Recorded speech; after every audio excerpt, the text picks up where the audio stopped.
Email ద్వారా వీరభద్రం రాస్తున్నారు.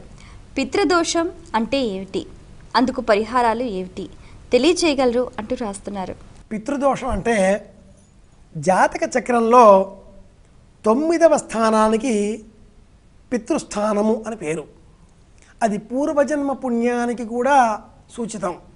దూర ప్రయాణాలు, తండ్రి ప్రేమ, పుణ్యం, అలాగే తండ్రికి సంబంధించినటువంటి కీర్తి ప్రతిష్టలు, తండ్రి ఆయుర్దాయం, ఇవన్నీ కూడా మన జాతక చక్రంలో 9వ స్థానం సూచిస్తుంది.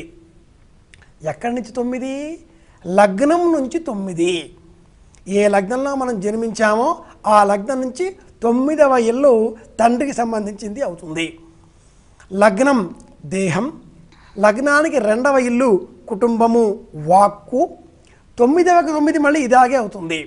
3వ ఇల్లు సోదరులు, 4వ ఇల్లు తల్లి, 5వ ఇల్లు సంతానం, 6వ ఇల్లు శత్రువులు, 7వది భార్య లేక భర్త, 8వది ఆయుర్దాయం, 9వది తండ్రి పుణ్యము, 10 వృత్తి ఉద్యోగము వ్యాపారము, 11 లాభము, 12 దుఃఖము లేక వ్యయము. ఇలా లగ్నాత్తు 12 ఇండ్లకు ఇలా భావాలు ఉండగా 9వ భావానికి పితృస్థానము అని పేరు. ఇది చాలా విశేషమైనది. ఈ 9వ క్షేత్రంలోనే మనం దూర ప్రయాణాలు, పూర్వజన్మ పుణ్యము సూచిస్తుంది. ఎంతో పుణ్యం చేసి ఉంటే ఈ తండ్రి కడుపున మనం జన్మించి ఉంటాం. ఈ 9వ స్థానానికి వ్యయం, 12వది ఆయుర్దాయం. ఈ 9వ స్థానానికి తర్వాతది వృత్తి ఉద్యోగం వ్యాపారం, మధ్యలో దూర ప్రయాణాలు, పూర్వజన్మ పుణ్యంతో కూడుకున్న తండ్రి. ఈ 9వ స్థానానికి రాహువు దృష్టి ఉన్నా, రాహువు ఉన్నా, కేతువు ఉన్నా, అలాగే శని ఉన్నా, నీచగ్రహం ఏదైనా ఉన్నా దానికి పితృదోషము అంటుంది జ్యోతిష శాస్త్రం. విశేషించి పాపార్గళము, పాపగ్రహాలు 9వ స్థానంలో చూస్తున్నా ఉండడం కంటే చూడడం ఎక్కువ దోషకరం. 9వ స్థానంలో శనేశ్వరుడు ఉన్నాడు, తండ్రి గారి పూర్ణాయుధాన్ని చెప్తూ ఉంటారు. 9వ స్థానంలో శనేశ్వరుడు ఉన్నాడు, మనకు పూర్వజన్మ పుణ్యం తక్కువ లభిస్తుంది అని చెబుతారు. ఉండడం కంటే చూడడం ఎక్కువ ఇబ్బందికరం. ఇలాంటి సంభవించినప్పుడు జ్యోతిష చక్రంలో, ఎందుకని అన్నాను అంటే అమ్మాయి, ఏ ఇంట్లో వాడుంటే వాడు పట్టించుకోడు, ఎదురింట్లో ఏమవుతుందో అస్తమానము చూస్తూ ఉంటాడు. ఏ ఇంటికి ఎదురిల్లు ఆ ఇంటికి 7వ ఇల్లు అవుతుంది. 180 డిగ్రీలు అని చెప్పాలి.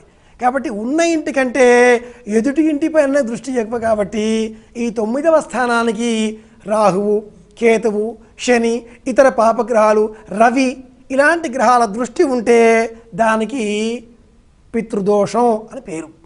ఇలాంటిది ఏర్పడినప్పుడు పితృదోషానికి సంబంధించినట్లుగా దానం చేసుకోవడం, లేదా నారాయణ బలి అని ఒకటి చేయిస్తారు, అది చేసుకోవడం, సూర్యనారాయణమూర్తికి సంబంధించిన స్తోత్ర పాఠాదులు, శ్రీమన్నారాయణమూర్తి స్తోత్ర పాఠాదులు ఇవి ఆచరించడం, అలాగే శనికి సంబంధించిన దానాలు చేయడం మొదలైనవన్నీ కూడా పర్యాయంగా చెబుతారు.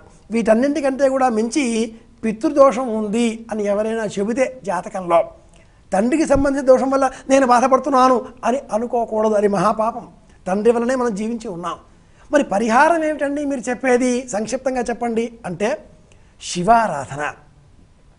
పితృదోషం ఉండే వాళ్ళందరూ కూడా ఎవరైనా చెబితే ఉంటే త్ర్యంబక జామే అనే మహామంత్రం మృత్యుంజయం జపం చేసుకోవడం, రుద్రాభిషేకం చేయడం, ప్రతి సోమవారం ఉపవాసం ఉండడం, ఈ మూడింటి వల్ల పితృదోషం అనబడే దోషం నివారింపబడుతుంది అని చెప్పుకుందాం.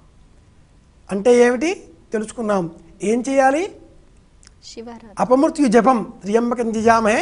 2వది శివాభిషేకం. 3వది సోమవారం ఉపవాసాలు ఉండడం. ఇవి చేస్తే చాలు, ఆ దోషం తొలగిపోతుంది. మనకు క్షేమం, పూర్వజన్మ పుణ్యం